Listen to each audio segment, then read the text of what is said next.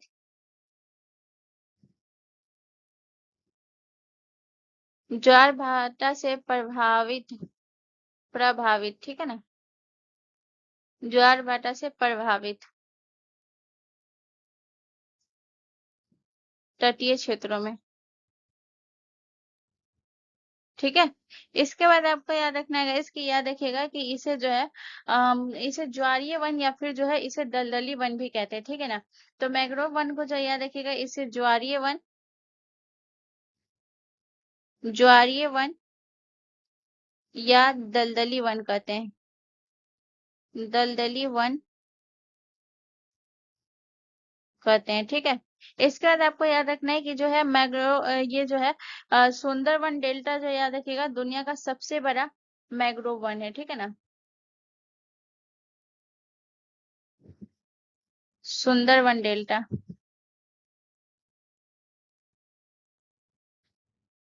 Sundarban delta,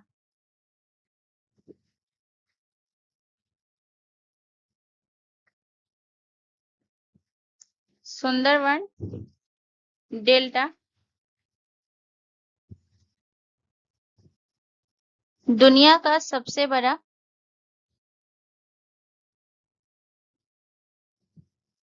दुनिया का सबसे बड़ा मैंग्रोव वन है। ठीक है ना।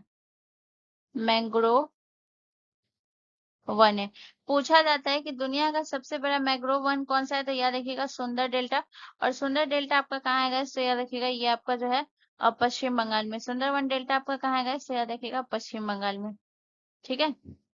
पश्चिम बंगाल में स्थित है। चलिए नेक्स्ट क्वेश्चन की तरफ। अगला क्वेश्चन हमारा क्वेश्चन नंबर 10 है गाइस। क्वेश्चन नंबर 10 हमसे कह रहा है कि बायोलॉजिकल क्लॉक शरीर के किस भाग से संबंधित है। तो बायोलॉजिकल क्लॉक जो है ये आपको ध्यान रखना है, ये यकृत से संबंधित है, हाइपोथैलेमस से, फेफड़े से, या फिर पाचन तंत्र से। तो गाइस इसका जो करेक्ट आंसर हो जाएगा वो हो जाएगा ऑप्शन बी, हाइपोथैलेमस से। बायोलॉजिकल क्लॉक जो है ये हाइपोथैलेमस से संबंधित है।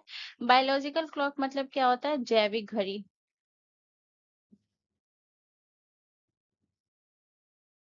ठीक है। जैविक घड़ी होता है। जैसे कि अगर मैं बात करूं कि ये क्या करता है guys, तो याद रखिएगा, तो ये जो है जैविक घड़ी मतलब आपका जो है कब सोना है, कब सोना है, कब जगना है, ठीक है ना, कब आपको भूख लगनी चाहिए, कब भूख लगनी चाहिए, ये सब कौन करता है, ये बायोलॉजिकल क्लॉक। इसको जो है याद रखिएगा, ये शरीर का तापमान, ये सब बायोलॉजिकल क्लॉक होता है, यानी आपकी जैविक घड़ी में आता है शरीर का तापमान।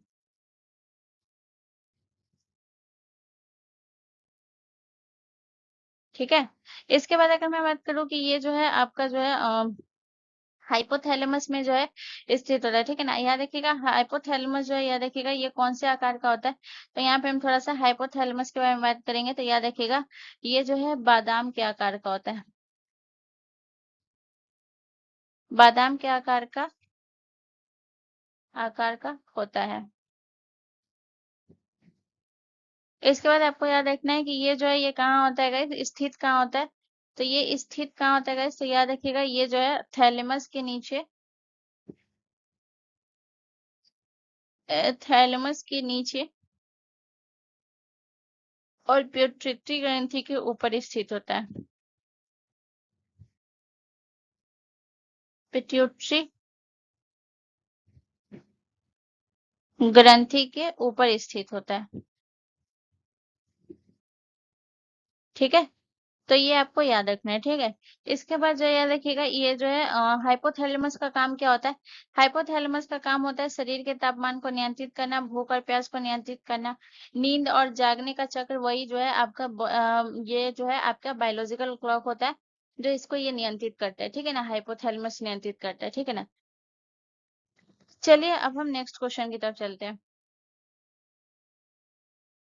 अगला क्वेश्चन हमारा क्वेश्चन नंबर 11 है गाइस। क्वेश्चन नंबर 11 हमसे कह रहा है कि नेपच्यूनियम के बारे में कौन सा कथन सही है। नेपच्यूनियन ग्रह के बारे में नहीं है गाइस, ठीक है ना। तो यहाँ पे नेपच्यूनियन के बारे में अगर हम बात करेंगे गाइस तो याद रखिएगा ये जो है ये गैर अभिक्रियाशील तत्व है, या फिर यह पीच ब्लेंड में पाया जाने वाला एक प्राकृतिक तत्व है। मेडलीव के समय में जानकारी प्राप्त हुई इसका, या फिर यह स्थिर तत्व है। तो गाइस याद रखिएगा यह पीच ब्लेंड में पाया जाने वाला एक प्राकृतिक तत्व है। ऑप्शन आपका बी करेक्ट आंसर हो जाएगा। तो सबसे पहले हम नेपच्यूनियन के बारे में हम बात करेंगे। तो याद रखिएगा नेपच्यूनियम जो है याद रखिएगा एक कृत्रिम रूप से निर्मित तत्व है, ठीक है ना। कृत्रिम रूप से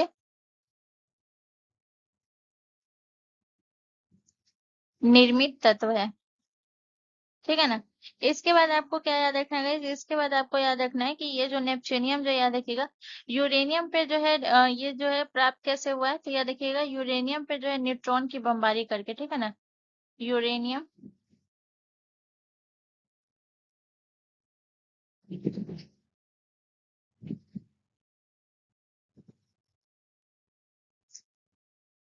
न्यूट्रॉन की बमबारी करके, ठीक है। इसके बाद आपको क्या याद रखना है, इसके बाद आपको याद रखना है कि ये जो है एक रेडियोधारी होता है, ठीक है ना। नेपच्यून जो है ये कैसा तत्व है guys? तो याद रखिएगा रेडियोधारी होता है, रेडियोधारी होता है, ठीक है। उसके बाद हम बात करेंगे कि इसकी जो है नेपच्यून की जो है खोज किसने की थी। यहाँ पे मैं लिख देती हूँ, ठीक है ना।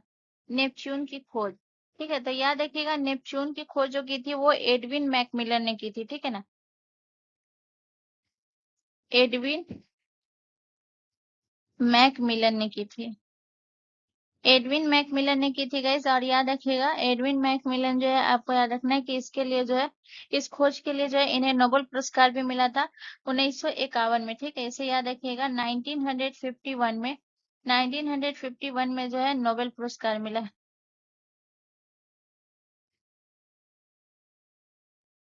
नोबेल पुरस्कार मिला, ठीक है। तो ये याद रखिएगा। इसके बाद अगर मैं बात करूँ गाइस तो यहाँ पे आपको याद रखना है थोड़ा सा हम नेपच्यून के बारे में हम बात कर लेते हैं गाइस। तो याद रखिएगा इसका जो है उपयोग कहाँ कहाँ होता है। तो यहाँ पे जो है मैं बॉक्स बना के लिखती हूँ उपयोग, ठीक है। तो इसका उपयोग कहाँ कहाँ होता है गाइस। तो याद रखिएगा इसका उपयोग जो है याद रखिएगा न्यूक्लियर रिएक्टर में होता है,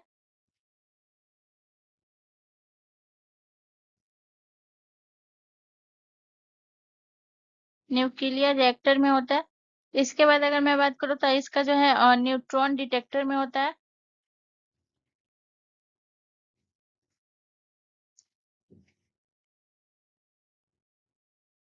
डिटेक्टर, ठीक है। न्यूट्रॉन डिटेक्टर में होता है। इसके बाद जो है आपको याद रखना है रेडियोलॉजी में होता है, रेडियोलॉजी में इसका उपयोग होता है, ठीक है। तो या इतना पॉइंट आपको याद रखना है। और इसके याद रखिएगा कि इसका जो नाम रखा हुआ है नेपच्यूनियम, क्योंकि ये जो है याद रखिएगा ये जो है यूरेनियम के बाद आता है, ठीक है ना। जैसे अगर मैं बात करूं कि इसका नाम जो है नेपच्यून ग्रह पे ही रखा गया, ठीक है ना। यूरेनियम के बाद जो आता है, जैसे कि अगर मैं बात करूं नेपच्यून ग्रह जो है ये आपका यूरेनस के बाद आता है, वैसे ही जो है ये नेपच्यूनियम जो है यूरेनियम के बाद आता है, इसलिए इसका नाम नेपच्यून रखा गया, ठीक है। और याद रख लीजिएगा इसका अगर मैं बात करूं कि इसका जो है परमाणु क्रमांक कितना है, परमाणु क्रमांक। तो याद रखिएगा इसका परमाणु क्रमांक है 93, ठीक है। 93 है, ठीक है। इसके बाद जो है आपको याद रखना है इसका प्रतीक क्या हो जाएगा, प्रतीक। तो इसका प्रतीक है गाइस एनपी, ठीक है। चलिए नेक्स्ट क्वेश्चन की तरफ चलते हैं।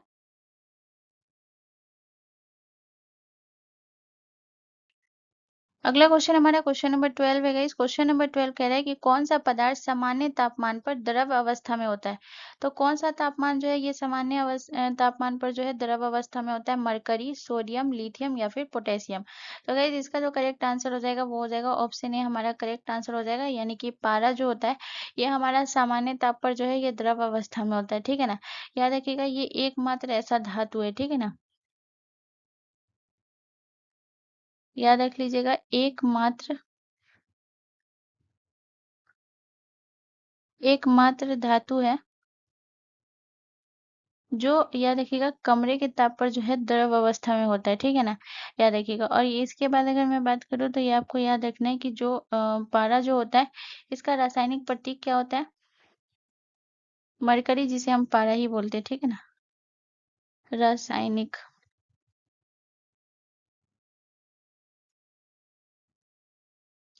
इसका रासायनिक प्रतीक होता है Hg। इसके बाद अगर हम बात करेंगे इसका परमाणु संख्या,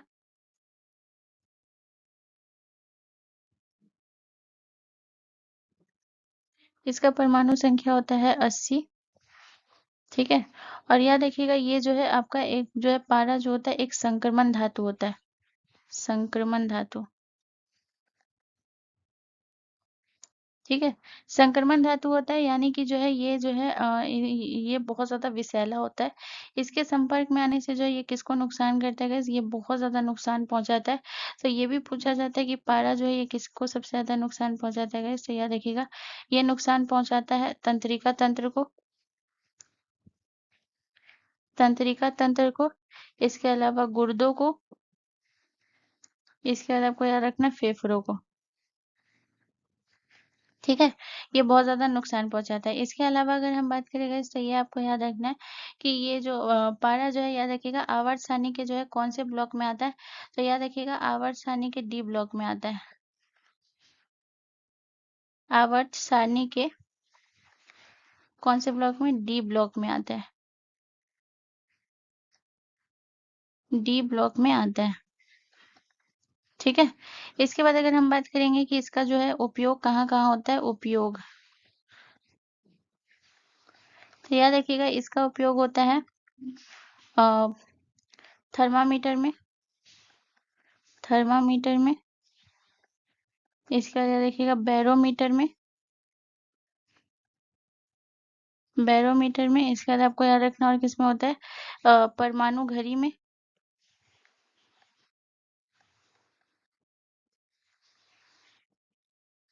ठीक है। तो यहाँ पे जो है पूछा गया कि ये एकमात्र धातु है जो कमरे के ताप पर द्रव अवस्था में होता है। अगर आपसे पूछा जाए कि कौन सा अधातु है, जो अधातु जो कमरे के ताप पर, जो कमरे के ताप पर, कमरे के ताप पर द्रव अवस्था में होता है।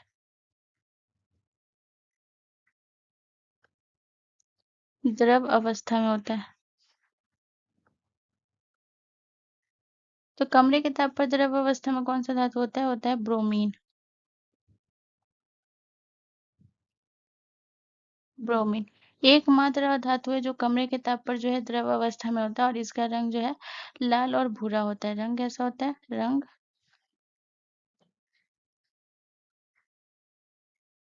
लाल और भूरा। ठीक है। चलिए नेक्स्ट क्वेश्चन की तरफ। अगला क्वेश्चन हमारा क्वेश्चन नंबर 13 है गाइस। क्वेश्चन नंबर 13 कह रहा है कि गौतम बुद्ध किस वंश से संबंधित है। तो गौतम बुद्ध जो है ये ज्ञातुक वंश से संबंधित है, मौर्य वंश से, शाक्य वंश से या फिर कुरु वंश से। तो गाइस इसका जो करेक्ट आंसर हो जाएगा वो हो जाएगा ऑप्शन सी हमारा करेक्ट आंसर हो जाएगा। गौतम बुद्ध जो है ये जो है शाक्य वंश से संबंधित है। तो गौतम बुद्ध से रिलेटेड हम एक एक पॉइंट को देखेंगे। सबसे पहले हम बात करेंगे कि इनका जो है गौतम बुद्ध का पूरा नाम क्या था। तो इनका पूरा नाम था सिद्धार्थ गौतम। सिद्धार्थ, सिद्धार्थ गौतम। ठीक है। इनका पूरा नाम था सिद्धार्थ गौतम। इसके बाद अगर मैं बात करूं कि इनका जन्म कब हुआ था, तो याद रखिएगा इनका जन्म हुआ था 563 ईसा पूर्व। 563 ईसा पूर्व। और कहाँ हुआ था गाइस? लुम्बिनी में। लुम्बिनी, जो कि लुम्बिनी ये कहाँ पड़ता है? लुम्बिनी जो कि ये नेपाल में पड़ता है। इसके बाद अगर मैं बात करूँ गाइस, तो याद रखिएगा इनके माता पिता का नाम भी एग्जाम में पूछा जाता है। तो माता का नाम और दूसरा पिता का नाम उतना नहीं पूछा जाता, लेकिन कभी कभार पूछ देता है माता पिता का नाम, तो बस ध्यान में रखिएगा। माता का नाम क्या है गाइस इनका? तो इनके माता का नाम है अ, महामाया देवी, ठीक है ना? महामाया देवी। और पिता का नाम क्या था गाइस? तो याद रखिएगा राजा सुद्धोधन, जो कि ये शाक्य वंश के थे।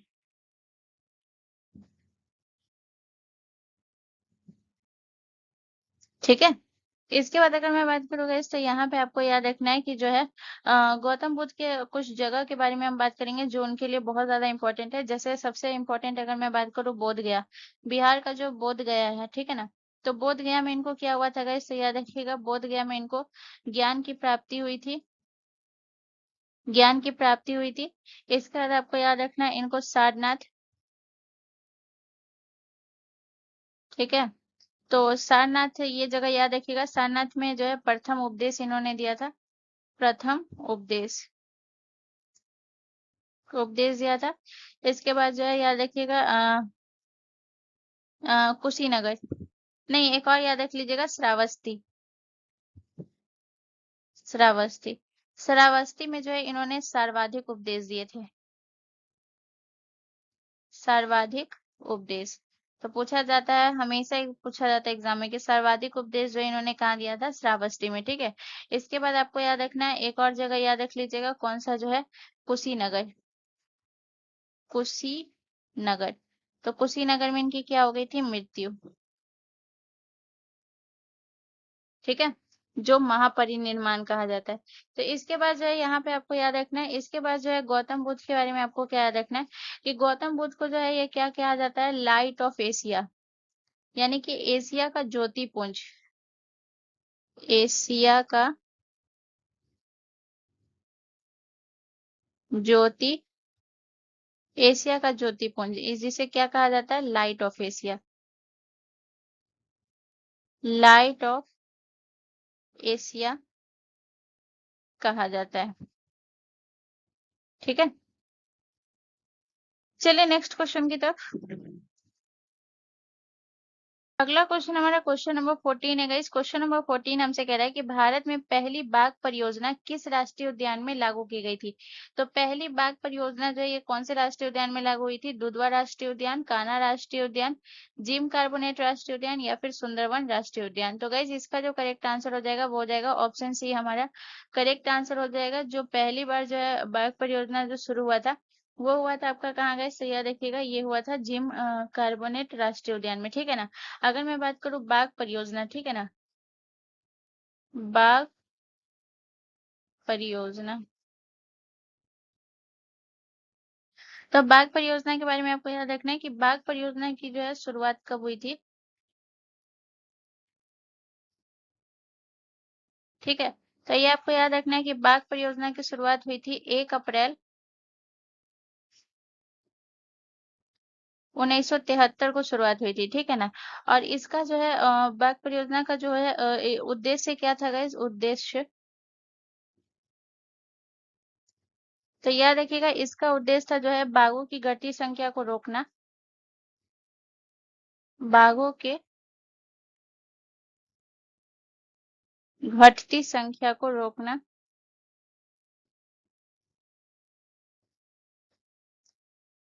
और दूसरा पॉइंट आप याद रखिएगा कि उनको जो है संरक्षित करना, ठीक है ना? इसके बाद अगर मैं बात करूँ इसकी, इसका जो है शुरुआत हुआ था, यह जो है उत्तराखंड में, जो आपका जिम कार्बोनेट राष्ट्रीय उद्यान में जो है इसका शुरुआत कहाँ हुआ था? शुरुआत जो कि ये तो प्रश्न में ही पूछा गया था, शुरुआत हुआ था जिम कार्बोनेट में, जिम कार्बोनेट, जिम कार्बेट,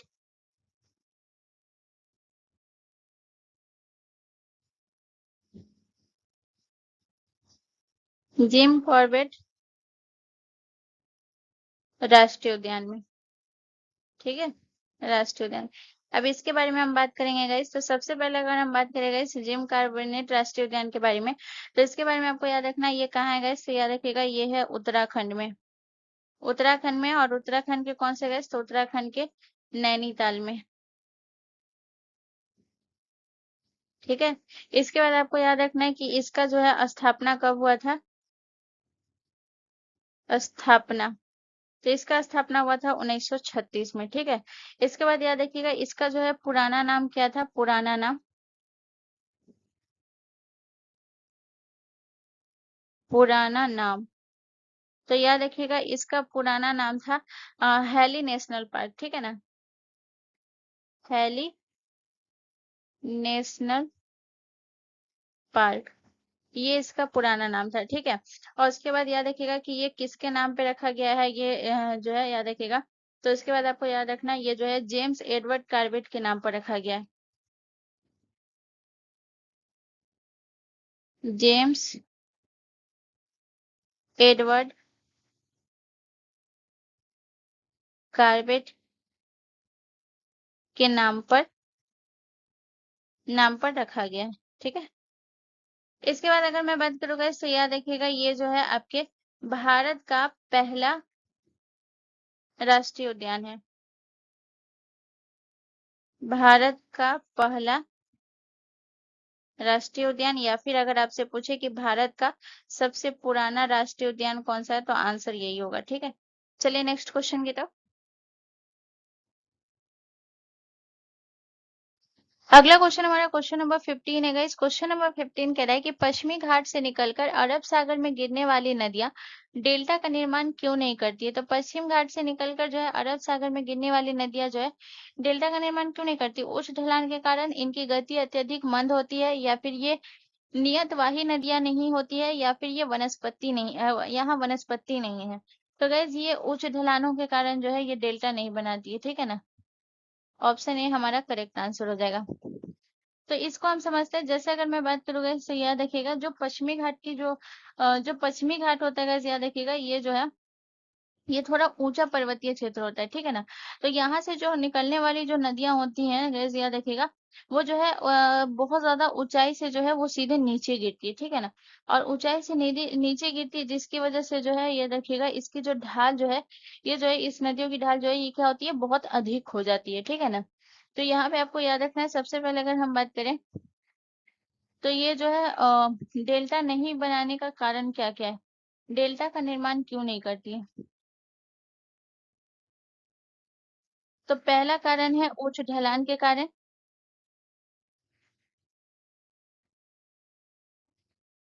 उच्च ढलान के कारण, ठीक है, पहला।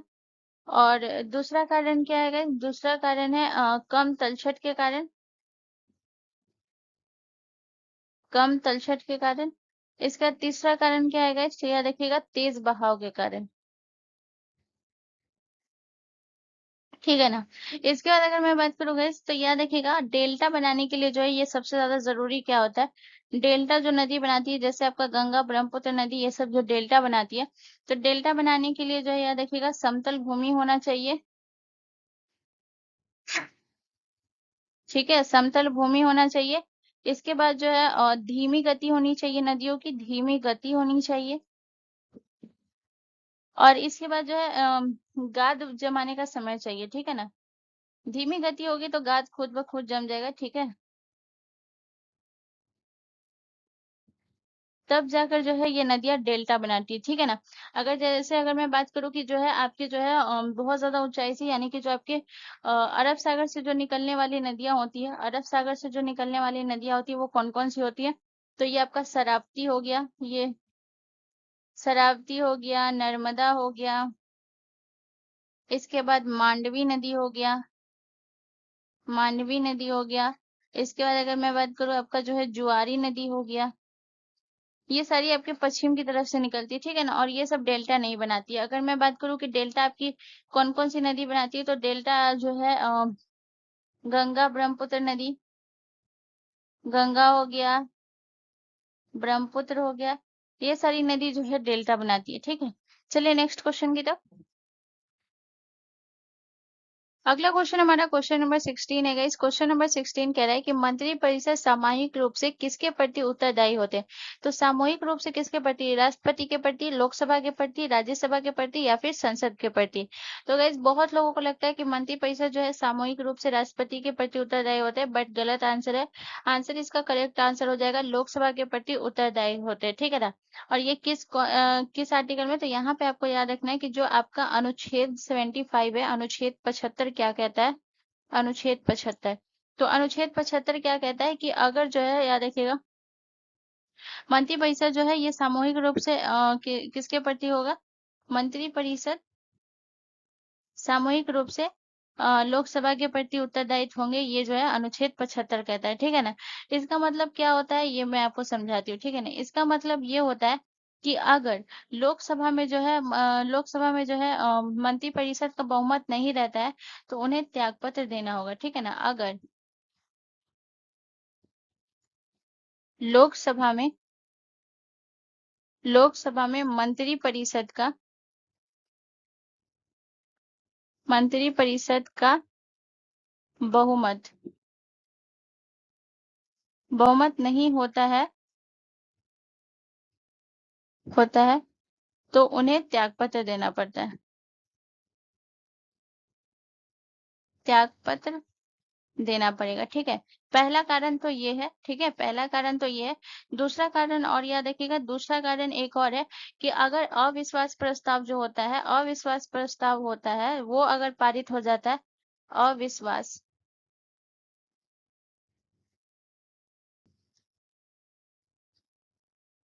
अविश्वास प्रस्ताव पारित हो जाता है, ठीक है ना, पारित हो जाता है, तो भी जो है अविश्वास प्रस्ताव पारित होता है तो भी जो है सरकार गिर जाएगी, ठीक है ना। जो प्रधानमंत्री जो होता है उसका अगर लोकसभा में बहुमत है तो सरकार गिर जाएगी, तो भी जो है सरकार गिरने के बाद जो है मंत्री परिषद को जो है त्यागपत्र देना पड़ेगा।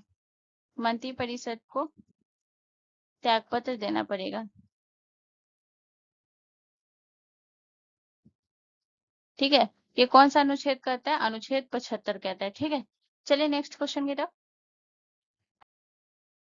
अगला क्वेश्चन हमारा क्वेश्चन नंबर 17 है गाइस। क्वेश्चन नंबर 17 कह रहा है कि वायु की गति किस यंत्र से मापी जाती है। तो वायु की गति बैरोमीटर से, हाइग्रोमीटर से, थर्मामीटर से या फिर एनीमोमीटर से। तो गाइस इसका जो करेक्ट आंसर हो जाएगा वो हो जाएगा ऑप्शन डी, वायु की गति एनीमोमीटर से मापी जाती है, ठीक है।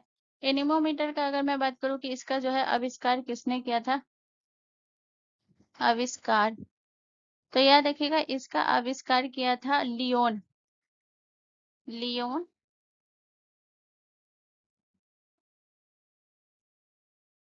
बटिस्टा अल्बर्टी ने।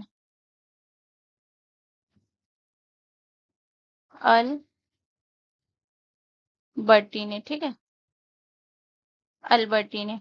इसके बाद अगर मैं बात करूँ गाइस तो याद रखिएगा एनीमोमीटर का जो है उपयोग कहाँ कहाँ होता है? उपयोग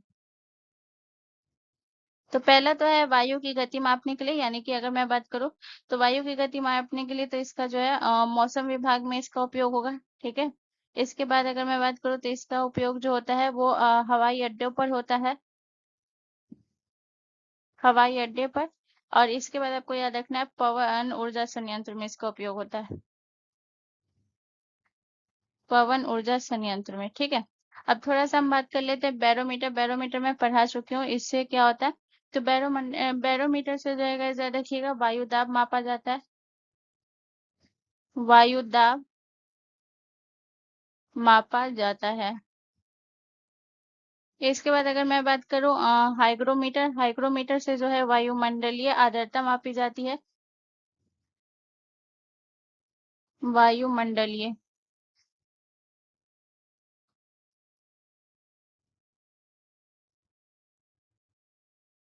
आर्द्रता मापी जाती है, ठीक है।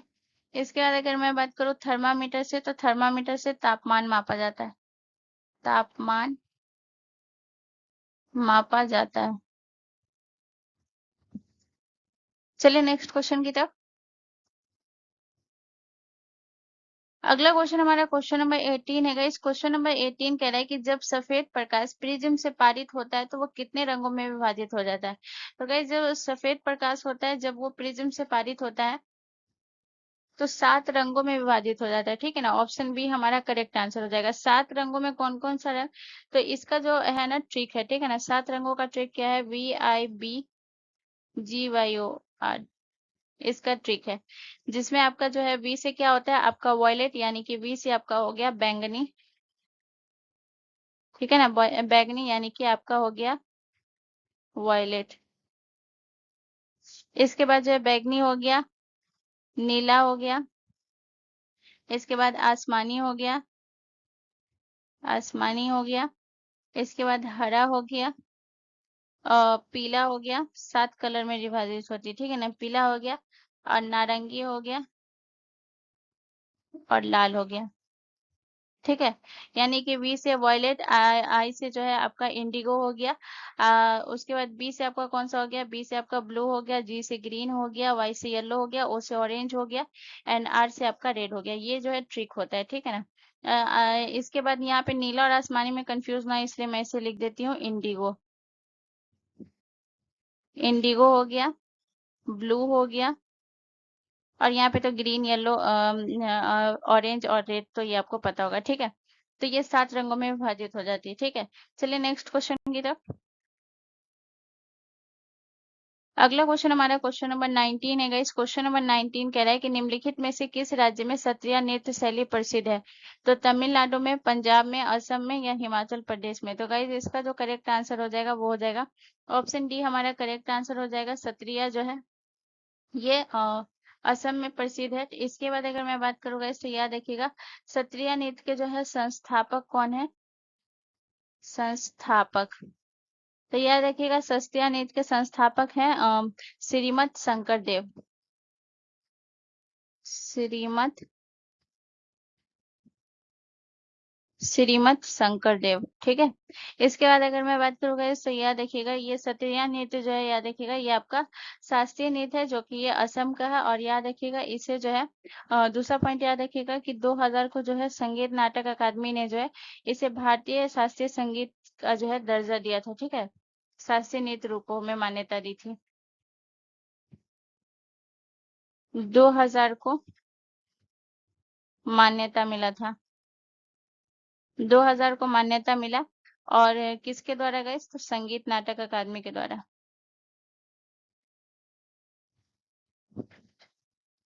अकादमी द्वारा, ठीक है। इसके बाद याद रखिएगा ये जो है आपका सत्रिया नृत्य जो है guys, याद रखिएगा ये जो है आपके ये नृत्य जो है पहले कहाँ होता जाता, तो पहले ये नृत्य जो है याद रखिएगा वैष्णव मठों में से ये विकसित हुआ था, ठीक है। तो वैष्णव मठों में होता था, इसीलिए ये कहाँ से विकसित हुआ, वैष्णव मठों, वैष्णव मठों में ये नृत्य किया जाता था धार्मिक अनुष्ठान के अवसर पर, ठीक है। नृत्य किया जाता था धार्मिक अनुष्ठान, धार्मिक अनुष्ठान के अवसर पर, ठीक है। इसके बाद आपको याद रखना है कि इसके जो है प्रसिद्ध कलाकार कौन कौन से हैं, प्रसिद्ध कलाकार।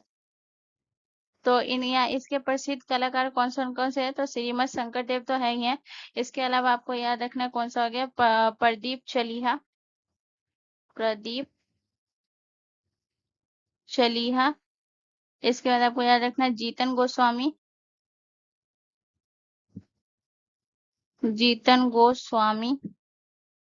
इसके बाद आपको याद रखना और कौन सा हो गया, और कौन, ललित चंद्रनाथ, ललित चंद्रनाथ, ठीक है। चलिए नेक्स्ट क्वेश्चन की तरफ। अगला क्वेश्चन हमारा क्वेश्चन नंबर 20 है गाइस। क्वेश्चन नंबर 20 कह रहा है कि काराकोरम श्रेणी का सबसे बड़ा हिमनद कौन सा है। तो काराकोरम श्रेणी का सबसे बड़ा हिमनद बियाफो है, बाल्तोरा है, सियाचिन है या फिर हिस्पर है। तो गाइज इसका जो करेक्ट आंसर हो जाएगा वो हो जाएगा ऑप्शन आपका बी सी करेक्ट आंसर हो जाएगा, सियाचिन, ठीक है ना। और याद रखिएगा ये विश्व का दूसरा सबसे बड़ा जो है आपका जो है गैर मेरू हिमनद है, ठीक है ना। विश्व का दूसरा सबसे बड़ा गैर मेरू हिमनद, ठीक है। ये आपको याद रखना है, ठीक है। ये जो कि ये काराकोरम का है, ठीक है ना, याद रखिएगा। और याद रखिएगा इसकी जो है लंबाई कितनी है गाइस, तो याद रखिएगा इसकी जो है लगभग जो है ये 76 किलोमीटर लंबा है, ठीक है ना, 76 किलोमीटर लंबा है। तो इतना पॉइंट आपको याद रखना है। तो गाइज आज का आपका सेशन यही कंप्लीट होता है। यहाँ से रिलेटेड अगर आपको कोई भी कंफ्यूजन कोई भी दिक्कत है तो आप मुझसे कमेंट करके पूछ सकते हैं गाइज, मैं उसका जरूर रिप्लाई करूंगी। एंड मोस्ट इंपॉर्टेंट चीज है, ये वीडियो अगर आपके लिए थोड़ा सा भी इन्फॉर्मेटिव था तो please please guys please channel को जरूर सब्सक्राइब कर लीजिएगा एंड बेल आइकन पे जरूर क्लिक कर लीजिएगा। मिलते हैं नेक्स्ट वीडियो में। जय हिंद।